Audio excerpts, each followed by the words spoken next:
জিনিস আমি বুঝতে পারছি না, আমি বাচ্চা নেওয়ার পরে কি সব বাচ্চা হচ্ছে? মানে আমি এখন যেদিকেই দেখছি সেদিকেই শুধু কেউ প্রেগনেন্ট নয়তো কারো বাচ্চা হচ্ছে। মানে 2026টা, মানে 25 থেকে 26টা প্রায় অর্ধেক মানুষ মনে হচ্ছে বাচ্চা নিয়ে মানে প্রেগনেন্সি প্ল্যানিং করে একদম বাচ্চা টাচ্চা নিয়ে নিচ্ছে।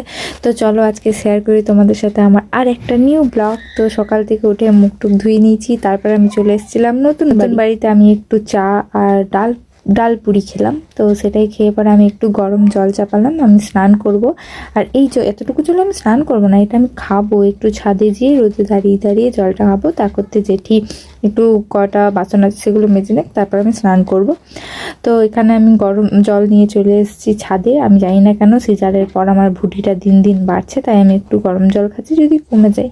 আর এই শীতকালে এই গেঁদা ফুল কি সুন্দর লাগে দেখতে। তারপর আবার যেটি ছাদে লাগিয়েছে, আমি আইবুড়ো থাকতে ওই বাড়ির ছাদে অনেক গেঁদা ফুলের গাছ ছিল, তখন আমি বিকেল থেকে ছাদে উঠতাম। আর তারপর আমি এখানে জল খেয়ে নিলাম, আর এত ঠান্ডা হাওয়া বইছে, ওই দিকের গাছটা দেখলেই বুঝতে পারি। তারপর আমার 9টার মধ্যে স্নান কমপ্লিট হয়ে গেছিলো, কারণ আমি সেদিন শ্যাম্পু করেছিলাম, আর শ্যাম্পু করলে এখন রোদ যেহেতু থাকে না, তাই আমি সকাল সকাল করেছিলাম যাতে চুলটা শুকিয়ে যায়। আর এখানে আমি ছেলেকে ঘুম পাড়িয়ে দিয়েছি। আজ কতদিন হয়ে গেল আমি চপ মুড়ি খাইনি, তাই আজ আমার একটু চপ মুড়ি খেতে ইচ্ছা করেছে, তাই আমি চপ মুড়ি আর একটা পেঁয়াজ কেটে নিয়েছি। আর অনেক দিন যাবত আমি হাতে নেল পলিশ লাগাইনি, তাই একটু লাগিয়েছি, কিন্তু বিচ্ছিরি লাগছে, একটুও ভালো লাগছে না। আর একটা কমলা লেবু বাড়িতে রাখাই ছিল, তাই সেটাও একটু ছুলে চালে একদম পরিষ্কার করে খাচ্ছি। আর আমার খাওয়ার একটা স্টাইল, ওটার কোনো রোঁয়া যাতে গায়ে লেগে না থাকে, একদম পরিষ্কার।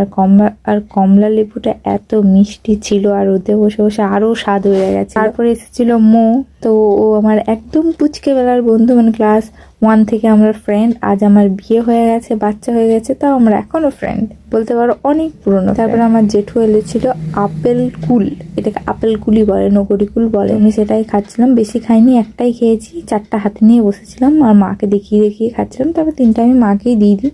আর তারপরে দেখছি আমার দাদু কিছু নিয়ে এসছে প্যাকেটে, সেটাই আমি খুলে দেখছিলাম যে কি কি আছে। তার মধ্যে ছিল মতিচুরের লাড্ডু, চপ, কচুরি, আর কি কি ছিল বেশ। তো যাই হোক, সেগুলো আমি আর খাইনি। যে আর একজনকে দেখতে পাচ্ছ, এটা হচ্ছে আমার আরেক ফ্রেন্ডের মেয়ে। তো এর মা, আমি আর মো আমরা একসাথে পড়াশোনা করেছি টিউশন স্কুল। তো